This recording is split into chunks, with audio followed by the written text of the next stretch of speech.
How umami can you get?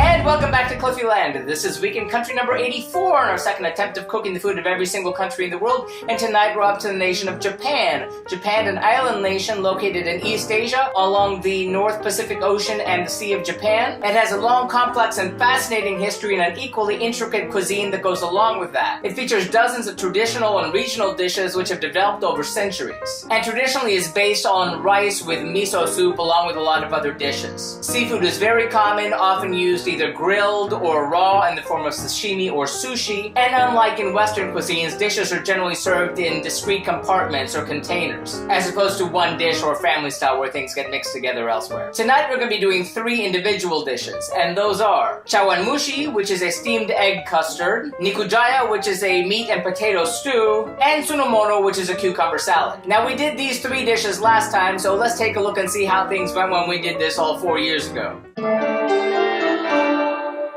Well, on the Global Cooking Challenge, I wound up cooking across 3 nights because there was just so much I wanted to cover. Now, on the first night, I made the chawanmushi, which came out really well despite it being really hard to find some of those ingredients, something that happened again this time too. And I served that with genmai, or brown rice. Now, since I hadn't cooked brown rice before, I had a little bit of trouble with that, but I worked it out across 2 nights. For the second night, I made a chicken karaage, which was simple, it was delicious. I'm just really sorry I wouldn't get a chance to do that again this time. And for the third night, I tried to make an all-out Japanese dinner with several different dishes, starting out with a sabashiyaki. Now that came out really well, even though I had to substitute yahoo for the mackerel since I couldn't find mackerel here, and the daikon radish on top did get mixed reviews, but I really liked it. I served that with the nikujaga, or potato and meat stew, which was so good I wound up making it a few times later because it really wasn't one of the favorite stews I've made so far. And I topped that with the sunomono, or the cucumber salad, which was super delicious, and again, I made that again later. Now, I really wanted to make miso soup. I had every intention of making miso soup, but I wasn't able to make the miso soup because I ran out of time. But unfortunately, I won't be making that this time either. Now, disclaimer.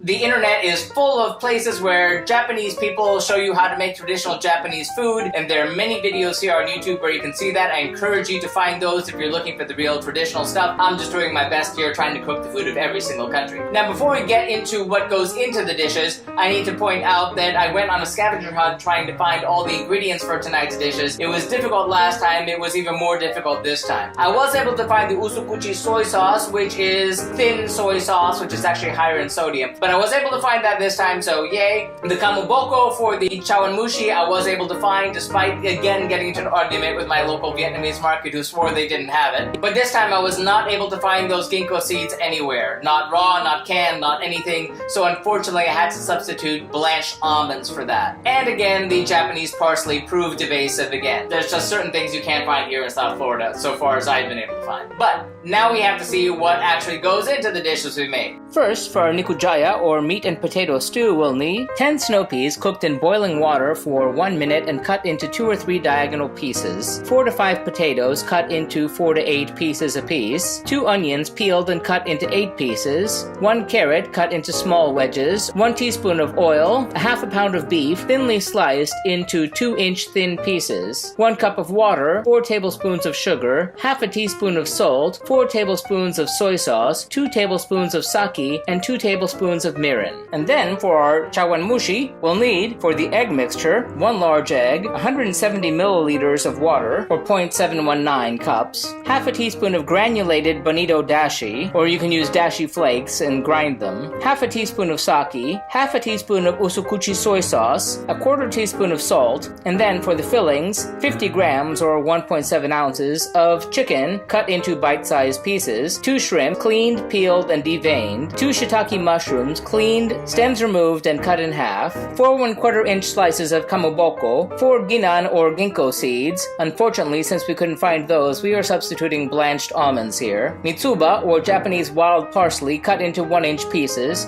Again, we couldn't find that, so we're going with Italian parsley here. And sake and usukuchi soy sauce for seasoning. And lastly, for our sunomono, or cucumber salad, we'll need 3 Japanese or 4 Persian cucumbers. We have peeled ours, sliced as thinly as you can, a quarter teaspoon of salt, 3 tablespoons of rice vinegar, 1 tablespoon of sugar, a quarter teaspoon of soy sauce, and 1 teaspoon of sesame seeds. This is gonna be really fun. Let's get cooking.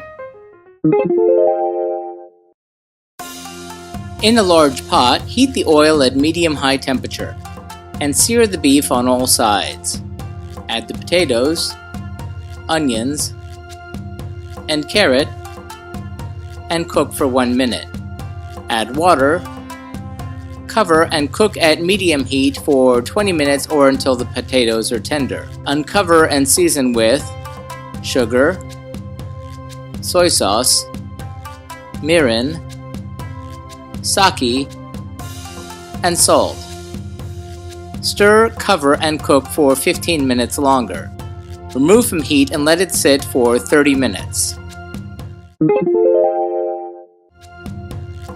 Crack the egg into a bowl, beat the egg lightly, separate out about 2 tablespoons of the water, add the granulated dashi flakes, warm in a microwave for 30 seconds, then dissolve the dashi in the water and add it to the rest of the water and mix completely. Add the sake, usukuchi soy sauce, and salt. Mix well and add to the beaten egg mixture. Stir well, strain with a wire sieve, season the chicken with sake and usukuchi soy sauce, rub the seasonings into the chicken, season the shrimp with sake and usukuchi soy sauce, and rub the seasonings into the shrimp. Then in a skillet, brown the chicken pieces on all sides. Transfer the chicken to a bowl, then begin to assemble the bowls. Into each cup, place chicken pieces, kamaboko slices, almonds in lieu of the ginkgo seeds, shiitake mushrooms, and shrimp. Gently pour the egg mixture over the filling, then bring water to a boil on high heat in a large pot with a steamer attachment. Place the cups in the steamer basket, cover the lid with a clean dish towel and place it over the pot. Place a wooden spoon under the lid to vent and let it steam on high for 1 minute. Reduce the heat to the lowest setting and let steam for 10 minutes more. Check the egg mixture with the skewer for doneness. If it is clear, it is ready. Place the cucumbers in a large colander or strainer and stir in the salt and let it sit for 5 minutes. Meanwhile, in a bowl, mix rice vinegar, sugar, and soy sauce and stir together until the sugar dissolves. Squeeze the water out from the cucumbers and then add the vinegar mixture and sesame seeds. Mix well and refrigerate until dinner. Plate the salad in small bowls. Stir the snow peas into the stew. Serve the stew in bowls. Dress the chawanmushi with parsley and cover with lids. And enjoy.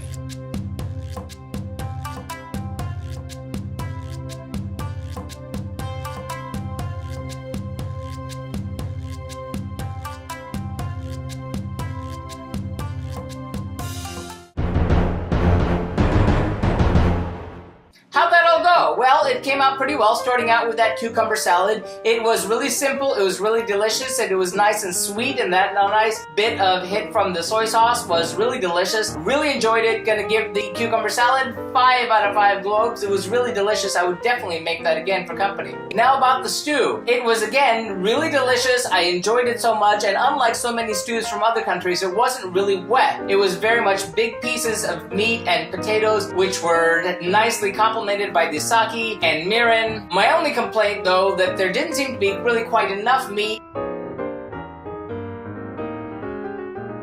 And as I gather might be traditional, it really wasn't terribly salty. It could have stood a little more seasoning, but I really wanted to keep it traditional to the recipe, so that's what I made. Still, it was really good. I'm gonna give that one 4 out of 5 globes. A really delicious stew. And lastly, the chawanmushi. Once again, that was a delightful surprise. It had the incredible flavors of umami from that bonito dashi in there. The mushrooms, the shrimp, the chicken had really tremendous flavors that bounced off each other, and the little bits of crunch from the nuts really worked out well nicely. My only complaint was not so much a complaint but a question, because I had the feeling it was supposed to set more and mine didn't. It was still kind of more liquidy. Now I know this is a dish that's one of the few Japanese dishes which is eaten with a spoon instead of with chopsticks, but still I'm not really sure on what the appropriate texture would be. So if you know more about it, feel free to let me know in the comments, but I really liked it. I'm gonna give the Chawanmushi 4 out of 5 globes. A really delicious surprise. Well, that does it for Japan. Remember, stick around for more information how you can get those recipes, but tune in next time when we head back to the Middle East to have the food of Jordan. It's gonna be fun. See you then.